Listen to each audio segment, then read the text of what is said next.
Hey, what's up guys? So Maximum Crisis is set to release next week here in the TCG, and I want to give you guys the heads up on what are the best cards out of this set. Mostly going to be covering the money cards in the set essentially, but I'll cover some other good little commons as well. But anyways, first off, let's go over one of the best cards out of the set.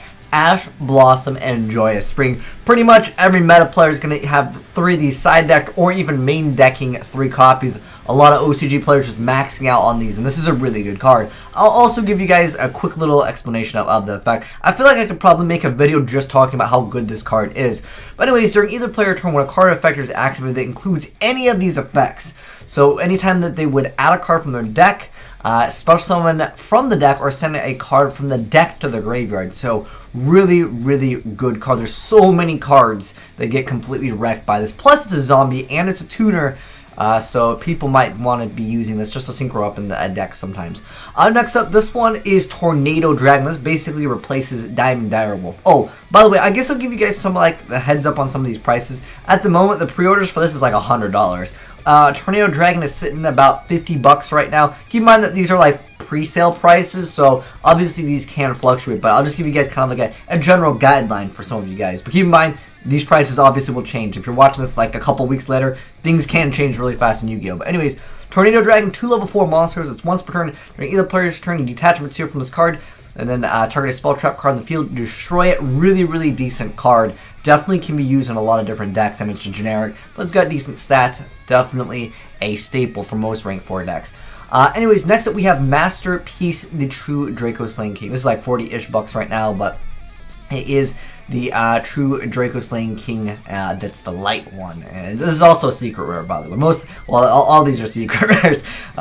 Next up, though, this is actually about like 70 bucks right now. Dragonic Diagram. For any of you dinosaur players, this is an excellent card for you because it starts to search out a Draco.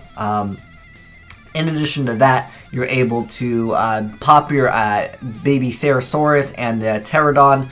Then you can special summon monster. Really insanely good card for any dinosaur player, but it's a pretty pricey card. Next up, Unending Nightmare. This is more so Pendulum hate, I want to say, but I feel like Pendulum's already got a bunch of hate with the whole Link Summon mechanic anyways, but this is still definitely a good secret rare card. It's not the most expensive, it's like around 10-ish bucks right now, but still, it's definitely a decent card, not anywhere near like completely useless. Another secret rare in the set, but anyways, you pay 1,000 life points, then you get to target a face-up spell trap card on the field and destroy it. You can only activate this effect of it once per chain. It's a really decent card. Again, against Pendulums, I would say it's mostly used against that. Wrong tab. Next up, we have Supreme King the Arc. This is more so for collector purposes than anything. It's not the most expensive card. It'll probably be like a $5 to like $10-ish card. But right now it's about 10 bucks, but it'll probably be like $5-ish, unless someone figures out a really easy way to bust this out. Now, there was a video that we put out a while ago, but it apparently was a glitch. You couldn't actually bring out Supreme King Ziyark the easy way. But if you can bust that out, it's a pretty good effect. It requires 4 Dragon-type monsters. One has to be Fusion, Synchro, Exceed, and a Pendulum. Especially with Link Summon mechanic, not going to be the easiest thing to bring out. But anyways, it can't be destroyed by your opponent's card effects. Your opponent can't target it. And then when it destroys an opponent's monster by battle, you can special summon a Supreme King Dragon monster from your deck or extra deck. If this card in the monster is destroyed by battle or a card effect, you can place this card in your Pendulum zone. So this card is like really strong. It's just really difficult to bring out. But it's got cool artwork, and of course, collectors will want this card. Next up, Ultra Polymerization. I didn't even like remember about this card, but anyways, this is another secret rare. It's only about like 7 to 8 bucks, but you know, it's still a decent little card. Basically, all the secret rares are kind of useful in here. But anyways, you pay 2,000 life points to fusion summon 1 fusion monster from your extra deck using 2 monsters you control as material. Neither player can activate cards or effects in response to this card to activation. And then on top of that, you get to banish it from your graveyard and target 1 fusion monster that was fusion summoned by this card's effect, and you get to special summon it. All the fusion materials used for its fusion summon from your graveyard, but they change their attack and defense to 0, and also their effects are negated, but you guys can obviously synchro or maybe exceed into something else, so I think it's a decent little card. It has a lot of potential if you guys want to pick some of them up if they're pretty cheap. Who knows in the future if this card will be very strong. Next up, Duelist Alliance. I think this card's okay. It just says if there is a card in the Pendulum zone, add 1 Pendulum Pendulum Monster or Pendulum Spell and Trap card from your deck to your hand. You can only activate one per turn. It's still a decent card for Pendulums, but again, a lot of people are moving away from Pendulums just because of the whole link mechanic. But who knows, guys? It still could be viable to run Pendulums. It just depends on what other support we get. But this is definitely great for Pendulums. Next up, the True King of All Calamities. This is one of the boss monsters of the True King archetype. This one's only super rare. Most of these cards that we're going to be talking about are under $5 now. But the thing is, they're still decent little cards to pick up. Also, the Hammer Kong is another real cheap, good card in this set. But anyways, the True King of All Calamities is a really decent little card over here. It requires 2 level 9s, you get to detach materials, declare an attribute, and all of them cannot activate their effects or attack. So it's a really decent card if you're playing that deck.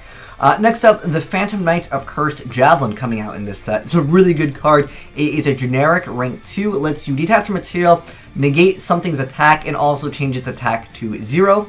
And you get to negate its effects until the end of the turn. If it has the Phantom Knights as material, you can activate it during either player's turn. So this card is very, very strong for Phantom Knights, but any generic rank 2 deck, you definitely want to have one of these. It's going to be like a couple dollars. I believe it's like $6 right now, but it's still definitely a very viable card. Next up, the Lyrical Independent Nightingale. This card is super rare, but it's like $8. It's one of the most expensive super rares as of right now, because it's kind of required for the deck. But a very, very decent little card. Lets you detach and keep itself alive, I believe is this one. You can increase this card. Oh no, this is the other one. The Exceed is the one where I believe you detach. But anyways, once per turn, you get to inflict damage to your opponent equal to this card's level times 500, and it increases its level depending on the number of fusion monsters. Tyrant Neptune is already banned, but I guess people are still up on that Lyrical Lucina, like the bird girls. They like them. They're sexy, I guess, and that's why people all want to run them. I can't really see any reason right now as far as them being meta. Again, Tyrant Neptune was already banned anyways. I'll link that video down below if you guys want to check it out to find out why essentially Tyrant Neptune got banned. It's actually Nightingale's fault. But next up, one of the greatest cards in the set is actually going to be a common. This is Predator Orpheus Scorpio. So when it's normal or special summon, this is what like enables a lot of link summon crazy shenanigans because you're able to go for a Predator that lets you search out a fusion card. It's a really, really extensive combo, but definitely a really great card in this set. Also, I believe this one's another super rare card. It's only like $5. The Sub-Terrors, at the moment, I don't see anyone really playing them, but at the same time, this is definitely a really good card. Now, I did go over this card's effect a while back ago, but anyways, it's got an insane effect that during either player's turn when your opponent activates a card or effect, you can send it from your hand or field to the graveyard, then target a Sub-Terror monster you control, negate the activation, then it changes the targeted monster to face down defense position. So it lets you reset some of your combos and it stops your opponent from making some plays. And then you can target one face-up monster you control and shoot to face down defense position. If you do, you get a special Sub-Terror monster from your hand or graveyard.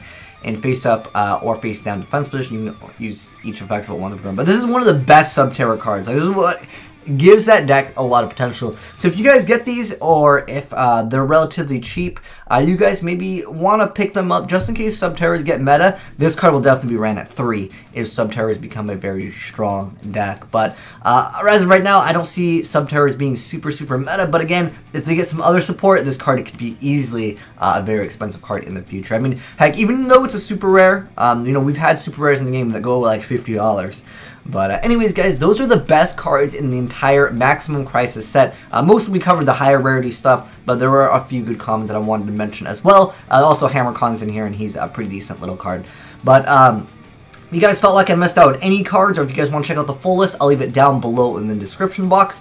But if you guys felt like I missed out on anything, let me know what were some other good cards in the set. But this is primarily the best cards in the set, which is Ash Blossom, Tornado Dragon, Masterpiece, and Dragon Diagram. Those are the cards that you want to pull or trade your friends and stuff for in this set. But let me know if you guys think this set is pretty good. At the moment, I think it's a really good set. There's not really any... Let me go to the Maximum Crisis. There's not really any cards in here that I'm like... that are secret rare. They're like absolutely like 2 out of 10 if my internet would load. I guess we on that dial up here. But anyways, all the secret rares in here are pretty decent. They're all... Well, the worst one is probably going to be the Supreme King Zark. Or Z-Arc, because he's only like $5, but pretty much everything is at least $10. This card has potential too. It's not like a terrible card. I don't know why Maximum Crisis is taking forever to load. Finally it loads, and you guys gonna say I have potato internet. But nonetheless, yeah, I'll leave the full list for everything, but like I said, if you felt like I messed on anything, I want to know. But oh, we got that BES support too. I remember I did a video on that a while back ago, but I don't really see too many people playing that, especially with, of course, Utopia Lightning. If Utopia Lightning didn't exist, I think some other decks would be a lot better. But anyways, that's the best cards in the new Maximum Crisis set, guys. Good luck if you guys are going to sneak peek, and let me know what your favorite card in the set is. Personally, for me, I like the Ash Blossom just because it's a good card, and I really like hand traps in the game. But anyways, thanks for watching, guys, and I'm signing out.